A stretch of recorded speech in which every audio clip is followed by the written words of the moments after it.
আসসালামু আলাইকুম প্রিয় খামারি ভাইয়েরা, দেশ এবং প্রবাস থেকে যারা আমার ভিডিওটি দেখছেন সবাইকে আমার ভালোবাসা এবং শুভেচ্ছা। আবার চলে আসলাম আপনাদের মাঝে নতুন একটা ভিডিও নিয়ে।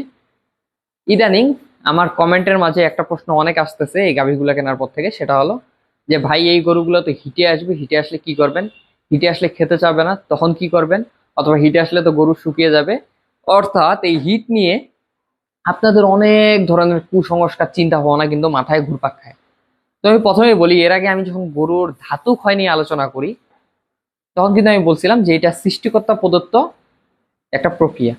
এটা একটা স্বাভাবিক প্রক্রিয়া যেটা সৃষ্টিকর্তা প্রদত্ত, অর্থাৎ আল্লাহ প্রত্যেকটা প্রাণীর মধ্যে কিন্তু এই বৈশিষ্ট্যগুলো দিয়ে দিচ্ছে, এগুলো হবেই, এটা আপনি আমি আটকাতে পারবো না।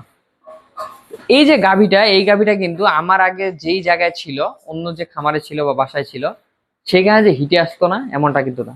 কিন্তু সেখানে হিটে আসলে তাকে সিমেন্ট দিয়ে দিত, যতদিন না বাচ্চা হতো ততদিন পর্যন্ত আর হিটে আসতো না। কিন্তু আমাদের এখানে হিটে আসবে, হিটে আসলে এখন আমি কি করি? এটা নিয়ে আপনারা অনেকের চিন্তা। তো আমি প্রথমে বলি, এই যে গরুগুলো আনছি এর মধ্যে কিন্তু তিন চারটা অলরেডি হিটে আসছে, চলেও গেছে। এই গরুগুলা এখন কিন্তু ঘন ঘন হিটে আসবে, এবং এই হিটগুলাতে আপনি যদি এগুলোকে সিমেন্ট দেন, এরা কিন্তু বাচ্চা কনসেপ্ট করবে না। এর কারণ হলো এগুলো কিন্তু ফলস হিট।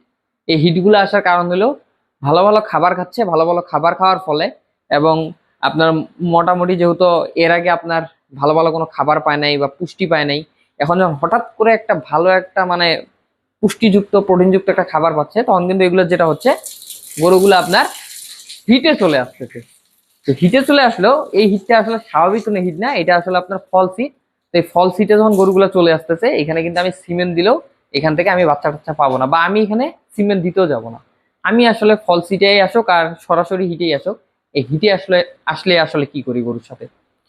আমার গরু যখন আমার হিটে আসে, আমি আসলে এটা নিয়ে কোনো চিন্তাই করি না, যেহেতু এটা একটা স্বাভাবিক প্রক্রিয়া। এটার ফলে আসলে কোনো কিছু হয় না। এখন আপনার চিন্তা থাকতে পারে যে গরু হিটে আসলে গরু খাবে না, গরু মোটামুটি আপনার হিটে আসলে শুকায় যাবে, এই ধরনের যদি চিন্তা আপনার থাকে, আমি বলবো এটা আসলে গরুর সমস্যা নয়, এই সমস্যাটা আপনার মনের। এখন আপনার মনের যদি সমস্যা থাকে, আপনি গাভী গরু পালা থেকে বিরত থাকতে পারেন।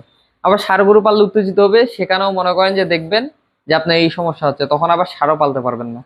আসলে এই সমস্যার সমাধান যদি আপনি করার চেষ্টা করেন, তখন কিন্তু আপনি কোনো গরুই পালন করতে পারবেন না। তো আমি প্রথমে বলি, আমার গরু যখন হিটে আসে আমি এগুলো নিয়ে কোনো চিন্তা করি না, এটা একটা স্বাভাবিক প্রক্রিয়া। আমার জীবনে আমি এখন পর্যন্ত 10 পয়সার কোনো ঔষধ গরুর ধাতু ক্ষয়ের জন্য হোক বা হিটে আসার জন্য হোক এগুলোর পিছনে খরচ করিনি। অনেকে বলে এগুলো নাকি ঔষধ পাওয়া যায়, এই খাওয়াইতে হয়, ওই খাওয়াইতে হয়, এটা করতে হবে, ওইটা করতে হবে। আমি এগুলো আল্লাহর ওয়াস্তে কিচ্ছু করি না। আমার কোনো সমস্যা হয় না, হিটে আসলে আমার কোনো দিন কোনো গরুর রুচি চলে যায় না বা না খায় থাকে না। এটা সম্পূর্ণ আপনাদের ধারণা, আপনাদের মন গড়া কথা আপনারা গরুর উপর চাপিয়ে দিচ্ছেন। এখন আমি ধরে নিলাম যে আপনাদের কোনো গরু হিটে আসলে খাইতে চাচ্ছে না, ভাই না খাইতে চাক, সে তো আর হিটে এসে সারা জীবন থাকবে না।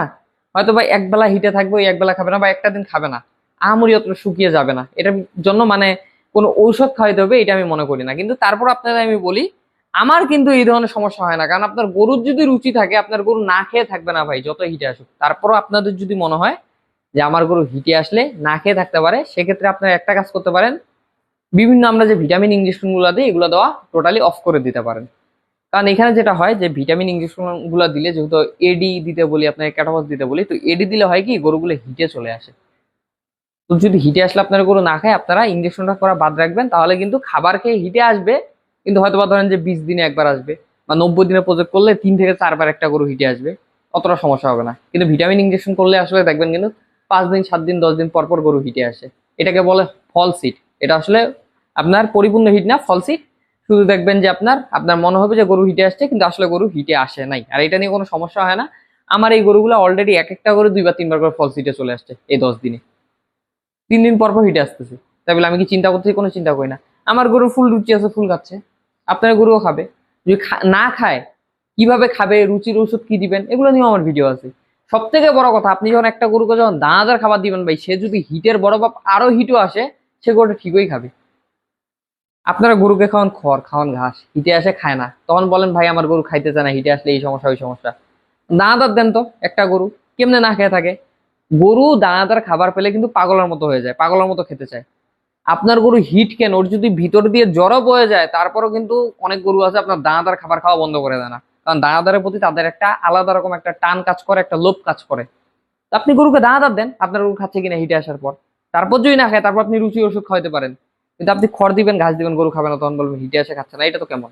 আমি দানাদার দিয়ে আমার গরু তো খাই, কারণ আমরা মোটা তাজা করি, মোটা তাজা করলে তো আমাদের দানাদারটা দিতেই হবে, কারণ দানাদার দিলে যদি না খায় তাহলে সমস্যা। কিন্তু আমার গরু যদি দানাদার খায়, সে যদি সারাদিন খড় নাও খায় তার কোনো সমস্যা নেই, কিঞ্চিত পরিমাণ এক মনে করেন যে গ্রামও সে শুকাবে না।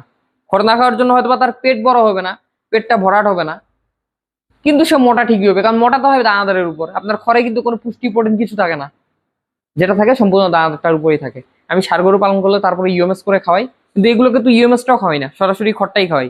গাভী পিছনে আমি এত কষ্ট করতে রাজি নেই বা করিও না, তারপরেও কিন্তু আমার গরুগুলা সুন্দর ফ্যাটেনিং হবে, কোনো সমস্যা হয় না।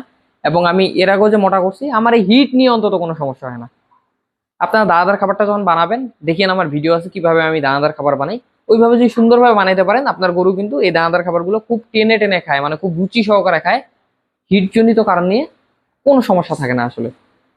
তো আমি এটাই বলবো, যারা হিট নিয়ে চিন্তা করেন, এটা একটা সৃষ্টিকর্তা প্রদত্ত একটা স্বাভাবিক প্রক্রিয়া, এটা নিয়ে ভাবার কিছু নেই, এটা পিছনে 10 পয়সার ওষুধ খাওয়ানোর কোনো প্রয়োজন নেই। আপনি গরুকে খাবার দেন, গরু এমনিই খাবে। তারপর যদি না খায়, আমার কিভাবে রুচি আনতে হবে বা হজম ভালো করতে হবে, রুচি বাড়াইতে হবে কিভাবে, এই ধরনের ভিডিও আছে, আপনারা সেটা দেখতে পারেন। যাই হোক, ভিডিওটা বেশি বড় করবো না, আশা করি সম্পূর্ণ ভিডিওটা যারা দেখছেন আপনাদের এই সমস্ত ভুল ধারণা থেকে আপনারা বের হয়ে আসতে পারবেন। তো আমার চ্যানেলে যদি নতুন হয়ে থাকেন, অবশ্যই চ্যানেলটা সাবস্ক্রাইব করে রাখবেন, পাশাপাশি ভিডিওটাতে একটা লাইক দিয়ে রাখবেন। সবাই ভালো থাকবেন, সুস্থ থাকবেন। আসসালামু আলাইকুম।